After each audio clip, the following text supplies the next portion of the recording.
तो एक बार फिर से आप सभी का स्वागत है YouTube के इस ह्यूज प्लेटफॉर्म पे, जहाँ पे मैं आप सभी का मित्र भाई सहपाठी भरत प्रकाश सिंह आज एक नया टॉपिक लेकर स्टार्ट कर रहा हूँ इस क्लास को, जो हिंदी का एक नया चैप्टर है जिसका नाम है अव्यय, अविकारी शब्द। अव्यय को बोलते हैं अविकारी शब्द। अविकारी शब्द में क्या क्या होता है, तो उसके अंदर जो भी चीजें आती हैं वो सारी चीजें इस वीडियो में हम लोग डिस्कस करेंगे। ठीक है, वीडियो अगर अच्छी लगे तो ज्यादा से ज्यादा शेयर कर दीजिएगा, और ज्यादा अच्छी लगे तो सब्सक्राइब तो करना बनता ही है। ठीक है, तो वीडियो अच्छी लगे तो आप लोग शेयर कर दीजिए, सब्सक्राइब कर दीजिए ज्यादा से ज्यादा। ठीक है, चलिए तो बढ़ते हैं अपने टॉपिक की तरफ। ठीक है, टॉपिक क्या है? अव्यय मतलब अविकारी शब्द। मतलब वो होता है ये कि जिन शब्दों से क्या चीज, जिन शब्दों में लिंग वचन कारक से उन पर कोई भी विकार उत्पन्न ना हो। जिन शब्दों में लिंग वचन कारक के प्रयोग से, मतलब के इस्तेमाल से, और इसके आदि मतलब कि लिंग जो भी शब्द है उसमें अगर आप उसके लिंग को चेंज करें या फिर कारक को चेंज करें या फिर उसके वचन को चेंज करें, तो उसके चेंज करने से कोई भी प्रभाव, मतलब उसके कोई भी विकार उत्पन्न ना हो, तो ऐसे शब्द अविकारी शब्द कहलाते हैं। समझ में आया? अविकारी शब्द। जैसे मान लो कि मैं लिख देता हूं आज, कल, आज, कल। आज और कल ये दो शब्द लिखे, या फिर लिख दो धीरे धीरे, धीरे धीरे, या फिर लिख दो किंतु, या फिर लिख दो किंतु। ठीक है, धीरे धीरे, या फिर लिख लो किंतु, या फिर लिख दो पर, या फिर लिख दो पर, या फिर लिख दो ताकि, ताकि। ठीक है, अब बताओ कि आज शब्द, कल शब्द, धीरे धीरे, किंतु, पर, ताकि। आज का लिंग चेंज करने पर तो क्या ये आज से कभी कन्वर्ट होगा? आज से कभी लिंग चेंज करने पर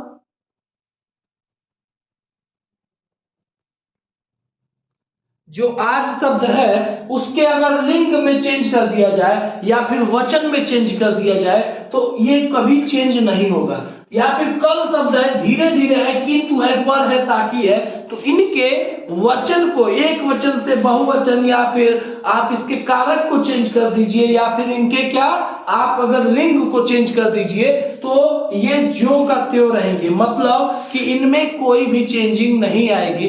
तो ऐसे शब्द जिनमें लिंग वचन कारक के चेंजिंग पर भी उनके कोई विकार उत्पन्न ना हो, तो ऐसे शब्द अविकारी शब्द यानी कि अव्यय शब्द कहलाते हैं। ठीक है, ये समझ में आया? अविकारी शब्द समझ में आया? क्लियर है? ठीक है, तो अविकारी शब्द समझ में आ गया, अव्यय शब्द समझ में आ गया ना। अब आते हैं कि इनके कितने प्रकार होते हैं। तो इनके चार प्रकार है मुख्यतः। पहला क्या है? क्रिया विशेषण, दूसरा है संबंध सूचक, और तीसरा है समुच्चय बोधक, और चौथा है विस्मयादि बोधक। ठीक है, तो सबसे पहले हम लोग किसको पढ़ते हैं? तो सबसे पहले हम लोग पढ़ते हैं क्रिया विशेषण को, क्रिया विशेषण को। ठीक है, इसके पहले वाले क्लास में हम लोगों ने देखा था कि विशेषण के बारे में पढ़ा था, और विशेषण के सारे हर एक चीज को हमने समझाया था। वो लगभग 54 मिनट की वीडियो है, उसको आप लोग प्लेलिस्ट में या फिर डिस्क्रिप्शन में मैं लिंक दे दूंगा, उसको आप लोग देख लीजिएगा। ठीक है, विशेषण वाला चैप्टर को। और यहाँ पे अब हम लोग क्रिया विशेषण पर चर्चा करेंगे। तो विशेषण में हमने बताया था कि जो शब्द संज्ञा या सर्वनाम की विशेषता बताते हैं तो वो कहलाते हैं विशेषण। लेकिन यहां पे आता है क्रिया विशेषण। तो क्रिया विशेषण को जानने के लिए सबसे पहले आप जानिए क्रिया क्या होता है। तो क्रिया वो होता है कि जिन शब्दों से हमें किसी काम का करना या होना पता चलता है, जिन शब्दों से हमें किसी काम का करने या होने का पता चलता है, वो शब्द क्या कहलाते हैं? क्रिया कहलाते हैं। ठीक है, अब बात करते हैं क्रिया विशेषण की। तो जिन शब्दों से, ध्यान रखना क्या बोल रहा हूं, जिन शब्दों से हमें वाक्य में उपस्थित क्रिया की विशेषता का पता चले तो वो कहलाते हैं क्रिया विशेषण। ठीक है, अब जैसे मैं एक सेंटेंस बोल दूं कि वह दौड़ता है, वह दौड़ता है, तो दौड़ता शब्द क्या है? देखो जैसे मैं लिख रहा हूं यहां पे, वह दौड़ता है, तो यहाँ पे दौड़ता शब्द क्या हो गया? दौड़ता शब्द काम के करने या होने का पता चल रहा है, यानी कि यह क्रिया हो गया। ठीक है, क्रिया हो गया। लेकिन अगर मैं यही सेंटेंस लिख दूं कि वह तेज दौड़ता है, तेज दौड़ता है, तेज दौड़ता है। अब देखो यहाँ पे ये तो दौड़ने शब्द का तो ये क्रिया हो गया, लेकिन क्रिया की विशेषता को कौन बता रहा है? तेज शब्द बता रहा है। क्रिया की विशेषता को कौन बता रहा है? तेज शब्द बता रहा है। जब क्रिया की विशेषता को तेज शब्द बता रहा है कि क्रिया जिस शब्दों से काम का करना का होने का पता चल रहा है, तो वो वर्क हो कैसे रहा है? तेज हो रहा है कि धीमे हो रहा है? तेज हो रहा है कि धीमे हो रहा है? तो यहाँ पे तेज शब्द से क्या पता चला? क्रिया की विशेषता पता चल रही है। तो ये तेज शब्द क्या हो गया? ये तेज शब्द हो गया क्रिया विशेषण। क्रिया विशेषण क्यों हो गया? क्योंकि ये तेज शब्द क्रिया की विशेषता बता रहा है, इसलिए वो शब्द हो गया क्रिया विशेषण। आई बात समझ में? क्रिया विशेषण यही होगा। ठीक है, क्रिया विशेषण सबको समझ में आ गया? ठीक है, जैसे एक चीज ले लो कि राम खाता है, राम खाता है। ठीक है, राम खाता है। ठीक है, तो इसमें खाने शब्द से पता चल रहा है कि खाता शब्द जो है वो क्रिया शब्द है। लेकिन वही मैं बोल दूं कि राम बहुत कम खाता है, राम कम खाता है, तो खाने खाता शब्द तो क्रिया है, लेकिन उसकी विशेषता क्या बता रहा है कि कम खाता है। तो कम शब्द क्या हो गया? क्रिया विशेषण हो गया, क्योंकि वो क्रिया की विशेषता बता रहा है, इसलिए वो क्या हो गया? क्रिया विशेषण हो गया। आई बात समझ में? तो जो शब्द क्रिया की विशेषता को बताते हैं वो शब्द क्या कहलाते हैं? क्रिया विशेषण। क्या कहलाते हैं? क्रिया विशेषण। ठीक है, अब आते हैं कि क्रिया विशेषण कितने प्रकार के होते हैं। तो क्रिया विशेषण होते हैं आपके टोटल 4 प्रकार के। चलिए, तो क्रिया विशेषण के कितने भेद? क्रिया विशेषण के 4 भेद। 4 भेद में पहला भेद है स्थानवाचक क्रिया विशेषण, दूसरा है कालवाचक क्रिया विशेषण, और तीसरा है रीतिवाचक क्रिया विशेषण, और चौथा है परिमाणवाचक क्रिया विशेषण। ठीक है, तो पहला वाला क्या है आपका? स्थानवाचक क्रिया विशेषण। स्थानवाचक क्रिया विशेषण, स्थानवाचक क्रिया विशेषण में क्या होता है कि जो क्रिया विशेषण शब्द क्रिया के होने का स्थान का पता लगाते हो, या फिर क्रिया के होने के स्थान का बोध कराते हो, तो ऐसे शब्द क्या कहलाते हैं? कि स्थानवाचक क्रिया विशेषण शब्द कहलाते हैं। ठीक है, समझ में आया डेफिनेशन? एक बार और अच्छे से बोल दे रहा हूं, और लिख लीजिए सभी लोग लिख लीजिए कि जो शब्द क्रिया, मतलब जो क्रिया विशेषण शब्द क्रिया के होने का स्थान का बोध कराते हो, स्थान का बोध कराते हो, तो ऐसे क्रिया विशेषण शब्द क्या कहलाते हैं? स्थानवाचक क्रिया विशेषण शब्द कहलाते हैं। ठीक है, स्थानवाचक क्रिया विशेषण शब्द कहलाते हैं। ठीक है, तो देखो कि एग्जाम्पल इसके लिए क्या ले सकते हैं? एग्जाम्पल क्या ले सकते हैं कि माँ जा रही है, माँ जा रही है। इसमें क्रिया शब्द कौन सा है? ये है जा रही है, क्रिया शब्द है ना? अब जा रही है, कहां जा रही है ये कुछ नहीं पता चल रहा है। अगर इसी को मैं लिख दूं यहां पे कि माँ बाहर जा रही है, तो जाने का काम हो रहा है, तो ये तो क्रिया हो गया। जाने का काम हो रहा है, ये तो क्रिया हो रहा है। लेकिन ये कहां जा रही है? तो बाहर जा रही है, तो ये एक शब्द क्या हो जाएगा? बाहर शब्द क्या हो जाएगा? ये तो क्रिया विशेषण होगा, लेकिन कौन सा क्रिया विशेषण? क्योंकि स्थान का बोध करा रहा है, बाहर जाने का बोध करा रहा है, तो स्थान का बोध करा रहा है, तो कौन सा क्रिया विशेषण? यानी कि स्थानवाचक क्रिया विशेषण। कौन सा? स्थानवाचक क्रिया विशेषण। स्थानवाचक क्रिया विशेषण। आई बात समझ में? ये सब समझ में आया? स्थानवाचक क्रिया विशेषण, जहां पे भी क्रिया की विशेषता बताई जा रही हो और कौन सी विशेषता, स्थान के बारे में, उसके स्थान के बारे में विशेषता बताई जा रही हो, तो ऐसे शब्द क्या हो जाएंगे? स्थानवाचक क्रिया विशेषण। स्थानवाचक क्रिया विशेषण। आई बात समझ में? ठीक है, अब आगे दूसरे पर आते हैं। दूसरा आपका क्या है? दूसरा भेद क्या है? तो दूसरा भेद आपका है कालवाचक क्रिया विशेषण। कालवाचक क्रिया विशेषण, देखिए कालवाचक क्रिया विशेषण। कालवाचक क्रिया विशेषण क्या कहता है? डेफिनेशन ध्यान से देखो और वीडियो को पॉज करके नोट भी कर लेना, ठीक है? देखो, क्रिया विशेषण में दूसरा भेद है आपका कालवाचक क्रिया विशेषण। कालवाचक क्रिया विशेषण। अब बताओ क्या हो सकता है इसका डेफिनेशन? तो देखो, जो क्रिया विशेषण शब्द वाक्य में उपस्थित क्रिया के संबंधी समय का बोध कराते हो, या फिर ऐसे बोल सकते हैं कि जो क्रिया विशेषण शब्द क्रिया के समय संबंधी बोध कराते हो, समय का संबंध बोध कराते हो, तो ऐसे शब्द क्रिया विशेषण शब्द कौन से होंगे? कालवाचक क्रिया विशेषण शब्द कहलाएंगे। आई बस समझ में? जो क्रिया विशेषण शब्द क्रिया के समय संबंध का बोध कराते हो, तो ऐसे क्रिया विशेषण शब्द कालवाचक क्रिया विशेषण शब्द कहलाएंगे। ठीक है, कहलाएंगे। ओके, जैसे मान लो कि कालवाचक हम स्कूल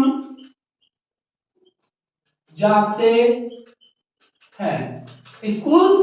हैं, तो स्कूल जाने का काम पता चल गया, तो ये क्या हो गया? क्रिया। ये क्या हो गया? क्रिया। ये क्रिया हो गया। लेकिन अगर हम इसको लिख दें कि हम स्कूल जाते हैं, ठीक है, इसको ऐसे लिख दिए और यहां पे मैं ऐड कर दे रहा हूं प्रतिदिन। क्या? प्रतिदिन।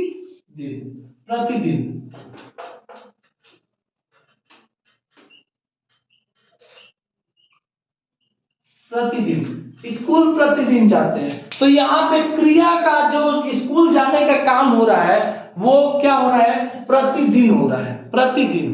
तो प्रतिदिन से हमें क्या पता चला कि क्रिया जो वर्क कर रही है वो डेली बेसिस पे हो रहा है, प्रतिदिन हो रहा है। तो वहां पे क्रिया का संबंध किससे हुआ? उसके समय से संबंध हुआ। तो इसलिए ये प्रतिदिन शब्द क्या हो जाएगा? ये प्रतिदिन शब्द आपका क्या हो जाएगा? तो ये हो जाएगा कालवाचक क्रिया विशेषण। कालवाचक क्रिया विशेषण। कालवाचक क्रिया विशेषण। आई बात समझ में? कालवाचक क्रिया विशेषण समझ में आया?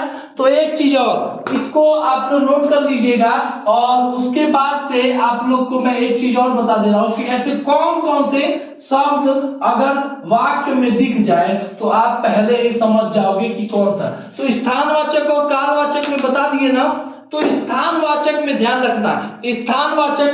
ध्यान रखना कि कौन कौन से शब्द आ जाए। नोट कर लो कॉपी में कि आप सभी लोग वीडियो को नोट भी करते रहिए। वीडियो में जो बताई जा रही है वो चीजें नोट भी कीजिए, ठीक है? स्थानवाचक क्रिया विशेषण में कौन कौन से ऐसे शब्द अगर वाक्य में दिख जाए तो आप समझ जाओगे। तो देखो कि बाहर, स्थानवाचक क्रिया विशेषण शब्द का उदाहरण क्या है? बाहर, भीतर, इधर, उधर, यहां, वहां और इस और उस और, ये शब्द अगर आ जाए, या फिर बाएं, दाएं, ऊपर, नीचे, ये शब्द अगर आ जाए तो आप समझ जाना कि स्थानवाचक क्रिया विशेषण है। वीडियो को पॉज करके रिमाइंड करके इस चीज को नोट कर लेना जो चीजें मैंने बताई है। ये सारे उदाहरण, अगर ये सारे शब्द आपको दिख जाए तो आप लोग तुरंत टिक कर देना कि यहाँ पे स्थानवाचक क्रिया विशेषण है, ठीक है? अब कहते हैं कि कालवाचक क्रिया विशेषण में कौन से शब्द आ सकते हैं। तो कालवाचक क्रिया विशेषण शब्द में जब, कब, हमेशा, तभी, प्रतिदिन, तत्काल, शीघ्र, पहले, बाद में, अभी, कभी, नित्य, प्रतिदिन, हर दिन, ऐसा शब्द अगर आ जाए तो आप समझ लेना कि ये सब शब्द क्या कहलाएंगे, कालवाचक क्रिया विशेषण शब्द कहलाएंगे। या फिर बार बार आ जाए, हर बार आ जाए, हर एक दिन आ जाए, प्रतिदिन आ जाए, तो क्रिया विशेषण शब्द ये क्या कहलाएंगे, कालवाचक क्रिया विशेषण शब्द कहलाएंगे। क्योंकि इन क्रिया विशेषण शब्दों से क्रिया के समय संबंधी बोध हो रहा है, तो इसलिए ये शब्द क्या कहलाएंगे, कालवाचक क्रिया विशेषण शब्द कहलाएंगे। समझ में आया, समझ में आया। अब आते हैं तीसरा, रीतिवाचक क्रिया विशेषण। रीतिवाचक क्रिया विशेषण, तो रीतिवाचक क्रिया विशेषण होता क्या है, तो जिन क्रिया विशेषण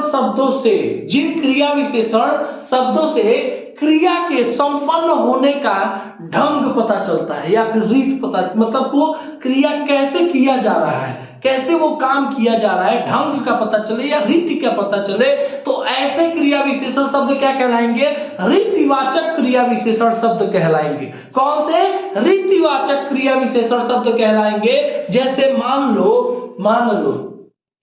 कि वह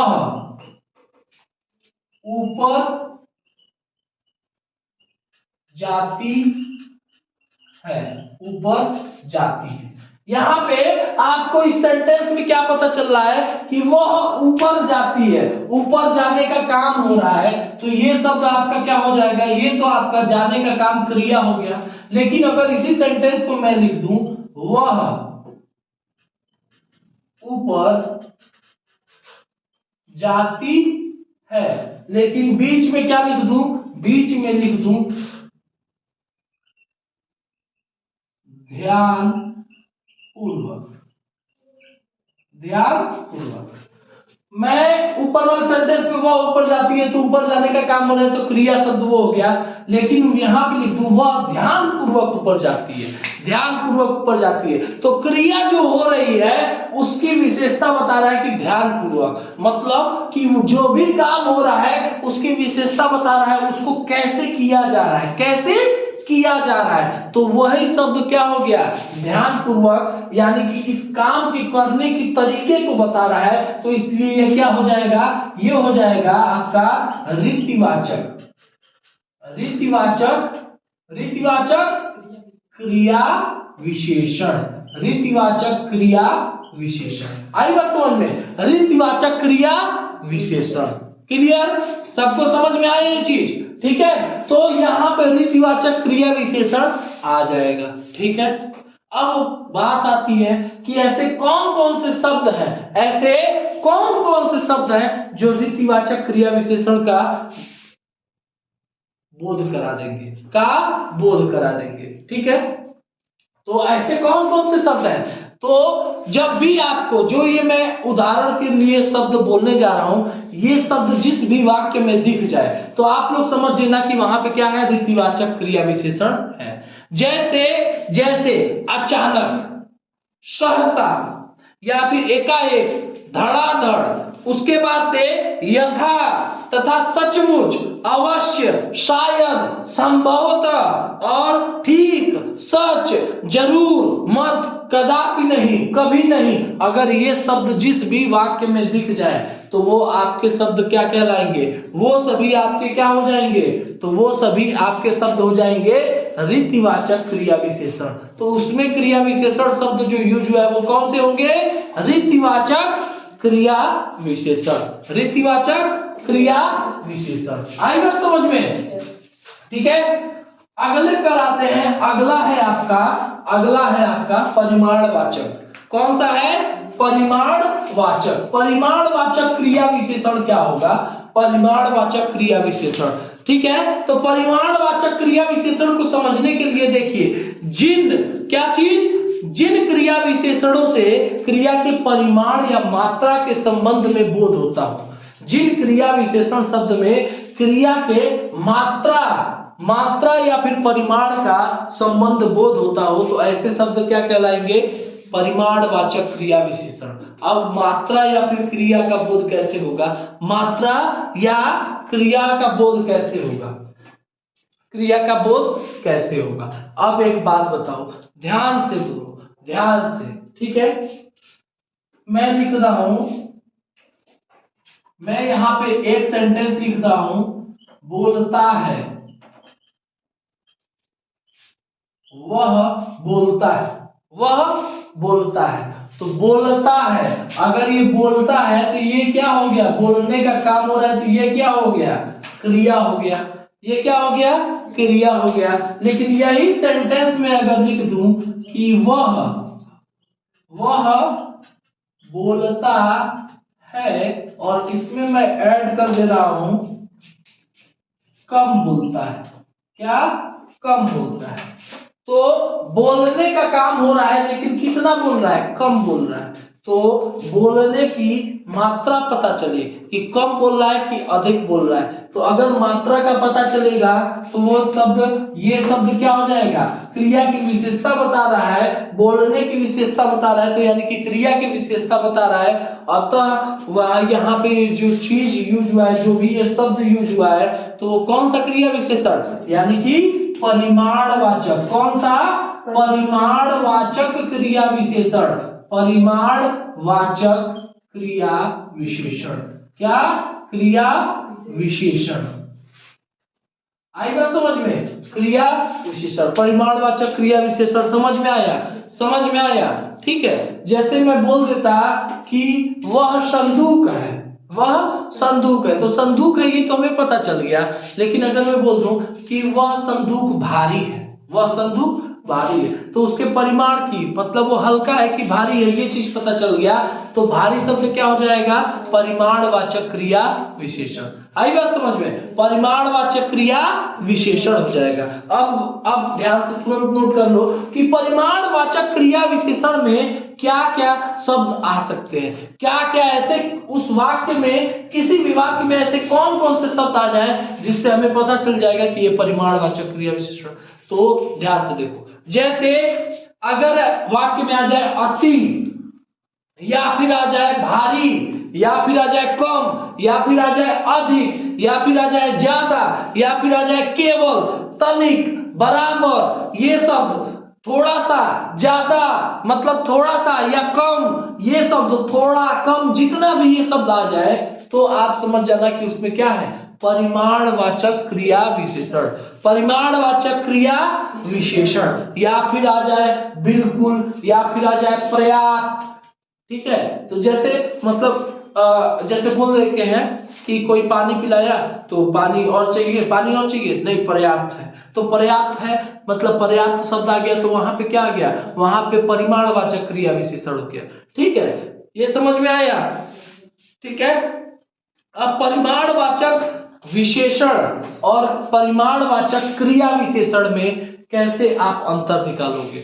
बहुत बार ऐसा कंफ्यूजन हो जाता है, बहुत बार ऐसा कंफ्यूजन हो जाता है कि परिमाणवाचक विशेषण और परिमाणवाचक क्रिया विशेषण में आप कैसे संबंध निकालोगे, में आप कैसे संबंध निकालोगे, मतलब उसमें डिफरेंस कैसे निकालोगे। तो एक साइड यहां पे देखो, एक साइड लिख रहा हूं परिमाणवाचक,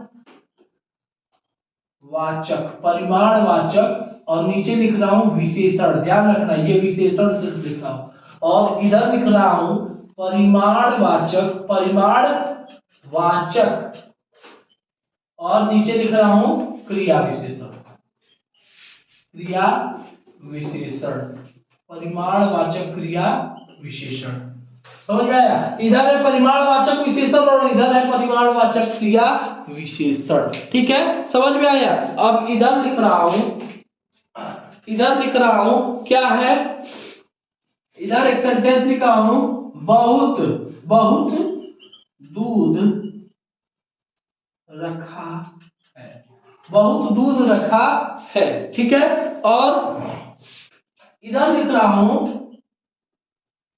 व्यक्तियों ने बहुत दूध पिया, बहुत दूध पिया, है ना। हाँ, अब ये चीज जो बताने जा रहा हूं उसको ध्यान से समझना। मान लो अगर ये चीज पहले अगर आपको अभी भी नहीं पता है तो आप इस क्वेश्चन को कर नहीं पाओगे जब तक समझोगे नहीं। यहाँ पे भी दूध की विशेषता बताया है बहुत, और यहाँ पे भी दूध की विशेषता बताया है बहुत, लेकिन डिफरेंस क्या है? डिफरेंस क्या है? यहाँ पे दूध क्या है? संज्ञा है, दूध संज्ञा है।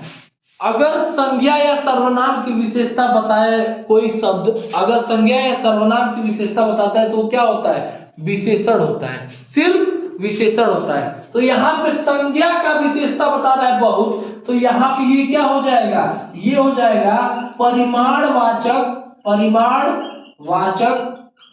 और विशेषण। मात्र क्या होगा? विशेषण होगा, मात्र विशेषण होगा। समझ में आया? परिमाणवाचक विशेषण होगा। अब यहाँ पे बहुत व्यक्तियों ने बहुत दूध पिया, पीने का काम का पता चल रहा है, पीने का काम का पता चल रहा है। तो ये क्या हो गया? यहाँ पे ये क्रिया हुआ, यहाँ पे क्रिया हुआ। समझ में आया? क्रिया हुआ। अब क्रिया की विशेषता क्या बता रहा है? दूध पीने का क्रिया, दूध पीने का काम हो रहा है, तो यानी कि क्रिया क्या हो गया? दूध पीने का। ठीक है, दूध पीना क्रिया हो गया, लेकिन उसकी विशेषता यहाँ पे बता रहा है बहुत। अब क्रिया की विशेषता को बता रहा है, यानी कि वो ये बहुत शब्द यहाँ पे ये क्या हो गया? यहाँ पे हो जाएगा ये परिमाणवाचक होगा, परिमाणवाचक। और लेकिन परिमाणवाचक में कौन सा? तो परिमाणवाचक क्रिया विशेषण होगा, क्योंकि क्रिया की विशेषता को बता रहा है, क्रिया की विशेषता को बता रहा है, इसलिए क्या होगा? परिमाणवाचक क्रिया विशेषण। ठीक है, चारों टाइप समझ में आ गए। परिमाणवाचक और विशेषण और परिमाणवाचक क्रिया विशेषण में अंतर भी समझ में आ गया। तो अब अगले टॉपिक पे बढ़ते हैं। अब अगले टॉपिक, तो अब अगला है आपका संबंध बोधक। संबंध बोधक शब्द क्या होते हैं? संबंध बोधक होते क्या है? तो जिन शब्दों से संज्ञा अथवा सर्वनाम का संबंध वाक्य के दूसरे शब्दों के साथ ज्ञात होता है, वाक्य के दूसरे शब्दों के साथ ज्ञात होता है, तो ऐसे शब्द क्या कहलाते हैं? संबंध बोधक शब्द कहलाते हैं, संबंध बोधक शब्द कहलाते हैं। अब संबंध बोधक शब्द तो कई प्रकार के हो सकते हैं, तो संबंध बोधक शब्द के ये भेद है कुछ। पहले तो आप संबंध बोधक शब्द को एक बार समझ लीजिए, ठीक है। मैं लिख रहा हूं ये कि मेरे सामने से भाग जा। क्या चीज? मेरे सामने से भाग जा। अब सामने से भाग जा, तो भाग जाने का तो है, मेरे भी है, तो यहाँ पे मेरे शब्द का भाग जाने से किससे संबंध हो रहा है? सामने से भागने का संबंध हो रहा है। तो यहाँ पे ये शब्द क्या हो जाएगा? ये शब्द हो जाएगा संबंध बोधक। क्या हो जाएगा? संबंध बोधक। आई बात समझ में? संबंध बोधक। अब संबंध बोधक के भेद क्या है? तो संबंध बोधक का पहला भेद है स्थान सूचक। अब स्थान सूचक में क्या हो सकता है? स्थान सूचक में क्या हो सकता है? तो स्थान सूचक में हो सकता है कि अगर किसी भी शब्द, किसी भी वाक्य में आ जाए कि मैं उसके पीछे रहा, तो के पीछे आ जाए, या फिर के आगे आ जाए, या फिर के नीचे, या फिर के ऊपर, जिन भी शब्द वाक्यों में अगर ये शब्द आ जाए, के पीछे, के आगे, के ऊपर, के नीचे, या फिर के पास आदि शब्द आ जाए जिनसे हमें उनके स्थान का बोध हो, तो वो क्या कहलाएंगे? वो हो जाएंगे आपके स्थान सूचक। आई बात समझ में? अब दूसरा क्या है? काल सूचक मतलब कि उनके समय के बारे में संबंध अगर पता चले, उनके समय के बारे में संबंध पता चले, किनके? संज्ञा या सर्वनाम के उस वाक्य के दूसरे शब्दों के साथ अगर उनके समय का संबंध पता चले, तो क्या कहलाएंगे? तो वो हो जाएंगे आपके कालवाचक संबंध सूचक। कालवाचक संबंध सूचक मतलब काल सूचक हो जाएंगे, यानी कि इसमें कौन कौन से शब्द आ जाएंगे? के पहले, से पहले, के बाद, के पश्चात आदि शब्द आ जाए जिनसे हमें समय का पता चले, तो वो सब क्या कहलाएंगे? वो सब हो जाएंगे आपके काल सूचक। ठीक है, काल सूचक। उसके बाद से आते हैं दिशा सूचक। दिशा सूचक में किसी दिशा का ज्ञान अगर हो जाए, उनका संबंध दिशा के ज्ञान से हो, उनका संबंध दिशा में ज्ञान से हो, मतलब कि संज्ञा या सर्वनाम का दूसरे शब्दों के साथ किसका दिशा से संबंध हो, तो वहां पे क्या कहलाएंगे, संबंध बोधक दिशा सूचक हो जाएंगे।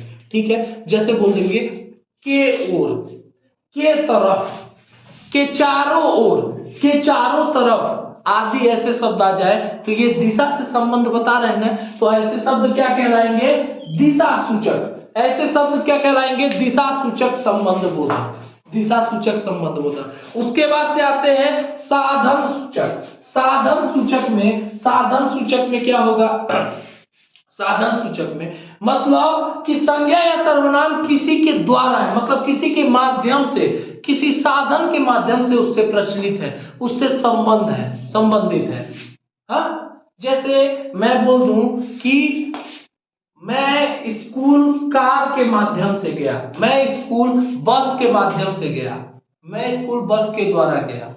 ठीक है, तो यहाँ पे संज्ञा या सर्वनाम जो है वो किससे, के माध्यम, के द्वारा से संबंध हो रहा है, तो यहाँ पे साधन साधित है, एक दूसरे पे डिपेंडेंट है। समझ में आई बात, एक दूसरे पर वो का वर्क करने के लिए डिपेंड है, तो क्या कहलाएंगे, साधन सूचक। मतलब के द्वारा आ जाए, के माध्यम आ जाए, के सहारे आ जाए, ये शब्द अगर किसी वाक्य में आ जाए तो वहां पे क्या होगा, संबंध सूचक। संबंध सूचक मतलब क्या, साधन सूचक संबंध बोधक शब्द आएंगे, साधन सूचक संबंध बोधक शब्द होंगे, तो कौन सा हो जाएगा, ये साधन सूचक। ठीक है, उसके बाद से आते हैं समानता सूचक। समानता सूचक मतलब समानता सूचक में अगर किसी वाक्य में संज्ञा या सर्वनाम के उस वाक्य के दूसरे शब्दों के साथ समानता या फिर ऑप्शन दिखा रहा हो, समानता दिखा रहा हो या फिर बराबर या करके, ऐसे तुम दूध पियोगे या पानी पियोगे, तुम दूध पियोगे या पानी पियोगे, तो इसमें या शब्द क्या बता रहा है, दूध या पानी का डिफरेंस, संबंध तो बता रहा है दूध और पानी में, या का समानता बता रहा है ना। मैं उसके बराबर नंबर लाऊंगा, मैं उसके बराबर नंबर लाऊंगा, तो किसी दो के समानता बताया गया, उसके बराबरी की बात की गई, तो यहाँ पे समानता हो जाएगा। ठीक है, ठीक है, मैं उसकी तरह दौड़ता हूं, मैं उसकी तरह खेलता हूं, मैं उसके भांति ही सब कुछ करूंगा। आई बात समझ में आए, तो किसी और के बारे में समानता बता रहा है, तो यहाँ पे क्या हो जाएगा, संबंध सूचक। संबंध बोधक तो होगा लेकिन समानता, तो समानता सूचक संबंध बोधक ये हो जाएगा। तो किसी भी सेंटेंस में कौन कौन से शब्द आ जाए, के भांति, के समान, के बराबर या के माध्यम, माध्यम नहीं आएगा, के भांति, के समान, के बराबर या फिर की तरह आदि शब्द आ जाए तो समानता सूचक हो जाएंगे। क्या हो जाएंगे, समानता सूचक। अब कारण सूचक। कारण सूचक में क्या होगा, कारण सूचक में क्या होगा, कारण सूचक में तो जब संज्ञा या सर्वनाम का किसी वाक्य में दूसरे शब्दों के साथ कारण जुड़ा हो, कारण जुड़ा हो, पढ़ोगे तभी होगे पास, पढ़ोगे तभी होगे पास, पढ़ोगे तभी होगे पास। उसने पढ़ाई नहीं किया जिसके कारण वह फेल हो गया, उसने पढ़ाई नहीं किया जिसके कारण वह फेल हो गया। के कारण एक दूसरे से संबंध बताया है, तो वहां पे क्या हो गया, अगर किसी भी वाक्य में कौन कौन से के कारण, के मारे आदि ऐसे शब्द आ जाए जिनका एक दूसरे का डिपेंडेंसी दिखाए, तो वो क्या कहलाएगा, वो क्या कहलाएगा, कारण सूचक संबंध बोधक, कारण सूचक संबंध बोधक। ठीक है, अब तुलना सूचक। तुलना सूचक में आ जाए, तुलना सूचक मतलब कि संज्ञा या सर्वनाम के वाक्य में उपस्थित दूसरे शब्दों के साथ तुलना का संबंध अगर बताए, तुलना का संबंध अगर बताए तो ये क्या कहलाएगा, तो तुलना सूचक मतलब कि अगर के अपेक्षा, के आगे अगर ये शब्द आ जाए तो क्या कहलाएंगे, तुलना सूचक। क्या कहलाएंगे, तुलना सूचक। समझ में आई, तुलना सूचक। साथ सूचक। साथ सूचक में क्या होता है, तो साथ सूचक में होता है कि अगर संज्ञा या सर्वनाम का किसी वाक्य में एक दूसरे का साथ या फिर एक दूसरे के ढंग को एक दूसरे के साथ का प्रदर्शन हो, प्रदर्शित हो, बोध हो, तो क्या कहलाएंगे? साथ सूचक संबंध बोध। साथ सूचक संबंध बोध मतलब अगर किसी वाक्य में ये आ जाए के संग, के संग, के साथ, के सहित, अगर ये शब्द आ जाए तो समझ लो कि वहां पे क्या है, वहां पे साथ सूचक संबंध बोधक होगा, साथ सूचक संबंध बोधक शब्द होगा। अब विरोध सूचक, विरोध सूचक क्या होता है? विरोध सूचक नमों से पता चल रहा है कि किसी का विरोध कर रहा है, मतलब तुम कह रहा है कि यहां मत जाओ, कोई कह रहा है यहां मत जाओ और तुम उसी का विरोध कर, नहीं हम वहीं जाएंगे। कह रहा है कि ये मत पियो तो कह नहीं हम वो पिएंगे। कह रहा है कि ये मत खाओ, नहीं हम वो खाएंगे। उसको मत मारो, नहीं हम उसी को मारेंगे।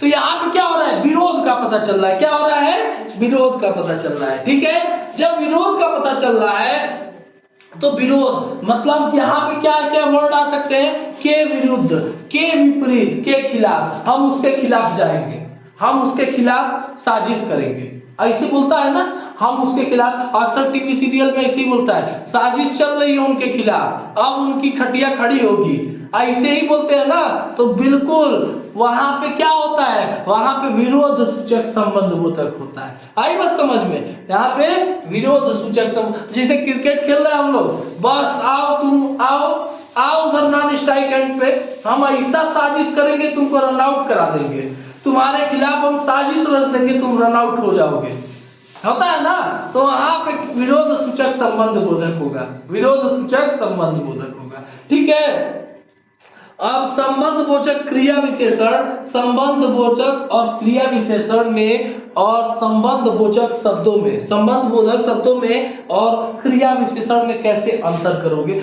बस ये लास्ट टॉपिक है। और इसके बाद से अगले क्लास में, इसी के जस्ट अगले क्लास में हम लोगों ने क्या पढ़ेंगे? हम लोग समुच्चय बोधक और विस्मयादि बोधक को पढ़ेंगे। इसमें बस एक चीज और पढ़ लो कि संबंध बोधक शब्दों और क्रिया विशेषण को कैसे अलग अलग आप फाइंड आउट करोगे, कैसे अलग अलग। इधर देखो लिख रहे हैं, इधर क्या लिख रहे हैं? सीरियल नहीं लिख रहे हैं, संबंध बोधक लिख रहे हैं। संबंध बोधक, संबंध बोधक, यहां पे क्या लिख दूं? संबंध बोधक शब्द, एक शब्द संबंध बोधक शब्द। इधर लिख देते हैं कि क्रिया विशेषण, क्रिया विशेषण कैसे पहचानोगे, कैसे पहचानोगे। बस एक ही एग्जांपल से समझा दे रहे हैं, धकाधक हर एक क्वेश्चन में कर जाओगे। ठीक है ना, एक ही एग्जांपल से समझा दे रहे हैं। ठीक है, अब देखो देखो ध्यान से देखना, ध्यान से, एकदम ध्यान से देखना। राम, राम भीतर गया, राम कहां गया? भीतर गया, भीतर मतलब अंदर गया। और यहां पे लिख देता हूं राम घर के भीतर गया, राम घर के भीतर गया, राम घर के। देखो यहाँ पे संबंध बोधक शब्द है और यहाँ पे क्रिया विशेषण है, तो कैसे आप संबंध बोधक शब्द को और क्रिया विशेषण को अलग अलग कैसे पहचानोगे? तो उस चीज को देखो, यहाँ पे लिखा है राम भीतर गया, राम भीतर गया मतलब राम अंदर गया। तो यहाँ पे जाने की विशेषता बता रहा है कि भीतर गया है, तो यहाँ पे ये क्या हो गया? यहाँ पे ये क्रिया विशेषण हो गया। क्या हो गया?